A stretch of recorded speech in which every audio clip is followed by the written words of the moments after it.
Begini sindiran telak ngabalin buat pegawai tak lolos TWK, ditulis oleh Sardi di siwar.com.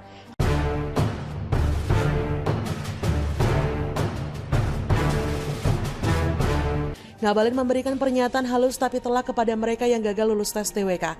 Dia meminta untuk segera mencari pekerjaan lain. Menurutnya, TWK sebagai syarat pegawai KPK diangkat ASN merupakan keputusan yang sah dan konstitusional. Kata Ngabalin, sudah konstitusional, sudah betul, suruh tuh mereka berapa banyak orang yang tak lolos TWK, suruh kerja yang lain. Untuk apa itu tongkrongin KPK? Masih ada orang lain yang jauh lebih bisa. Ngabalin juga heran dengan desakan agar Presiden Jokowi mengangkat 51 pegawai KPK yang tak lolos TWK. Ia menilai kebijakan yang diambil Ketua KPK, Firly Bahuri, tidak bisa diganggu-gugat. Kata Ngabalin, kemarin kan mereka mendesak Presiden untuk segera menggunakan diskresi, tidak ada ceritalah, sudah pergi sana cari kerja yang lain, tidak usah paksa-paksa. Jangan ganggu KPK, itu punya negara, itu punya rakyat, bukan kalian saja yang bisa kerja di situ, orang lain pun jauh lebih baik, kata Ngabalin.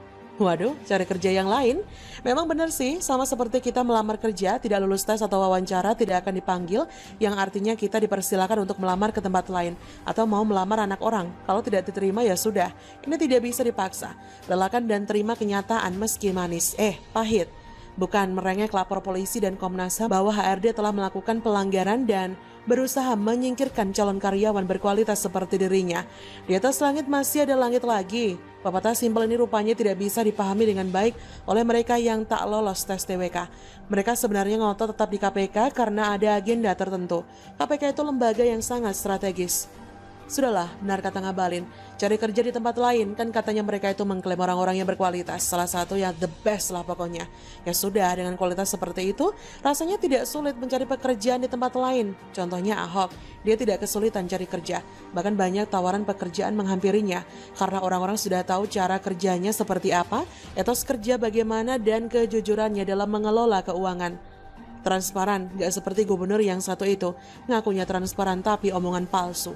Dan dari cara mereka yang tak lolos tes TWK bersikap terhadap kegagalan, terlihat jelas kalau mereka mau menguasai KPK. Seolah KPK itu adalah perusahaan milik mereka sendiri dan tidak boleh dimiliki orang lain. Orang lain juga tidak boleh gantikan mereka karena mereka merasa merekalah yang paling hebat dan irreplaceable, tidak tergantikan. Ini sikap yang tidak dewasa, tidak bijak. KPK bukan lembaga milik pribadi, jadi siapapun yang berkualitas dan layak boleh kerja di sana. Yang gagal jangan merasa dizalimi, apalagi merasa lebih baik dari yang lain. Jangan pula menyeret-nyeret nama Jokowi. Jokowi tidak bisa intervensi seenaknya. Kalaupun bisa, ini bisa jadi presiden buruk bagi pemerintah saat ini. Karena bisa dituduh menggunakan kekuasaannya untuk melakukan sesuatu secara sewenang-wenang. Kalau memang akunya berintegritas dan berkualitas, silakan tantang diri, sendiri, ke tempat lain. Buktikan, orang hebat tidak takut berada di manapun atau ditempatkan di mana saja. Atau jangan-jangan mereka takut ke tempat lain karena sadar bukan orang yang seperti mereka klaim? Udah keburu malu saat ngelamar ke tempat lain malah gagal lagi. Malunya sangat tak terobati. Sudahlah, jangan ganggu KPK lagi. Mereka harus bekerja menangkap koruptor. Jangan ganggu mereka sehingga KPK kehilangan konsentrasi. Nanti dibilang KPK tidak bekerja dengan becus padahal kelompok mereka yang terus mengganggu dengan pemaksaan agar diterima kembali menjadi pegawai. Kalaupun mau gugat, silakan gugat di pengadilan. Jangan merasa paling benar lalu cari dukungan agar ada pembenaran dari apa yang mereka lakukan. Jangan jadi contoh yang buruk. Nanti banyak orang yang bakal ikuti cara ini. Gagal tes, mereka akan merengek dan lapor ke sana-sini. Dan pas ditanya, kenapa kekanak-kanakan sekali? Dan dijawab, belajar dari pegawai tak lolos TWK. Kan malu deh. Bagaimana menurut Anda?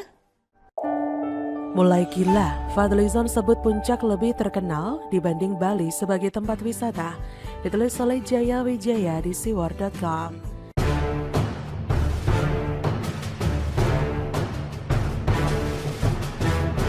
Bupati Bogor, Adi Yasin mengeluhkan soal status Puncak yang kini statusnya bukan jadi tempat wisata lagi. Hal ini disebabkan karena jalur ke Puncak selalu macet dan tidak karuan. Akhirnya beliau mengeluh kepada Fadlizon selaku wakil rakyat yang terhormat. Berikut penuturan Adi Yasin.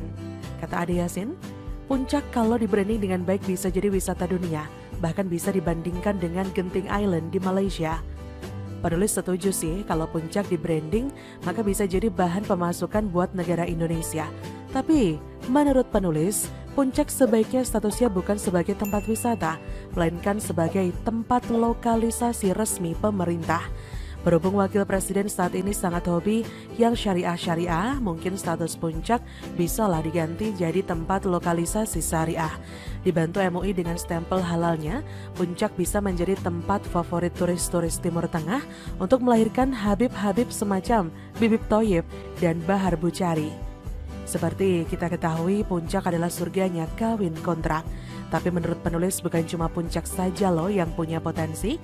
Doli dan Kalijodo pun kalau dijadikan tempat lokalisasi, apalagi dengan label syariah, maka keduanya juga berpotensi mengalahkan Genting Island atau Las Vegas di kalangan turis-turis Timur Tengah. Selama ia berkunjung adalah turis Timur Tengah, maka semuanya akan menjadi halal jika dibungkus dengan label syariah. Lalu bagaimana dengan tanggapan Fadlizon terhadap keluhan Bupati Ade Yasin ini? Jelas Fadli akan membela mati-matian kliennya ini karena Bogor adalah pangsa pasar orang-orang seperti Fadlizon. Maka nggak aneh kalau Fadlizon mulai gila atau memang sudah gila dari awal membandingkan Bali dengan Puncak Bogor.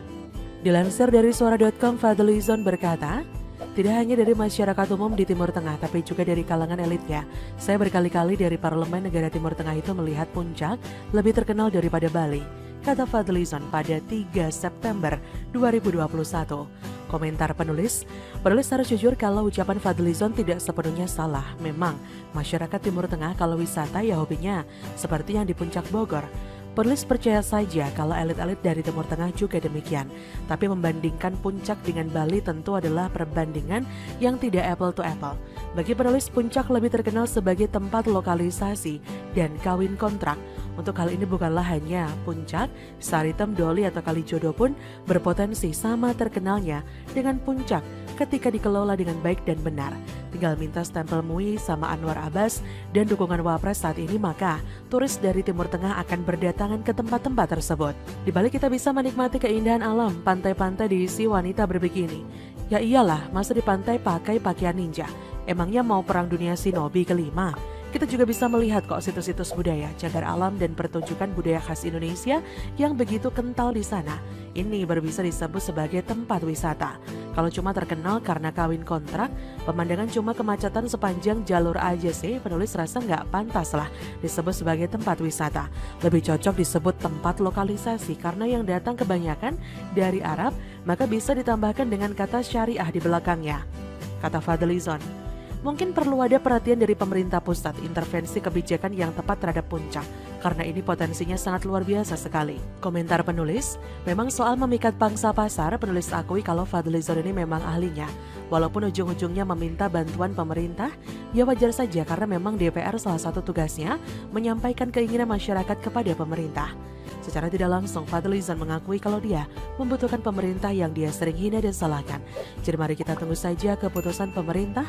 Saran penulis jelas di sini, sebaiknya dengan bantuan Wapres yang hobi syariah, pemerintah bisa mempertimbangkan Puncak untuk menjadi tempat lokalisasi dengan label syariah biar Pak Wapres bahagia. Kalau untuk tempat wisata apalagi dibandingkan dengan Bali sih ya, masih jauh lah. Hanya orang gila yang membandingkan keduanya, karena Puncak lebih cocok dibandingkan dengan Doli, Kalijodo, dan Saritem. Hanya saja karena yang berkunjung dari Timur Tengah, maka Puncak jauh lebih syariah. Begitulah kura-kura. Bagaimana menurut Anda?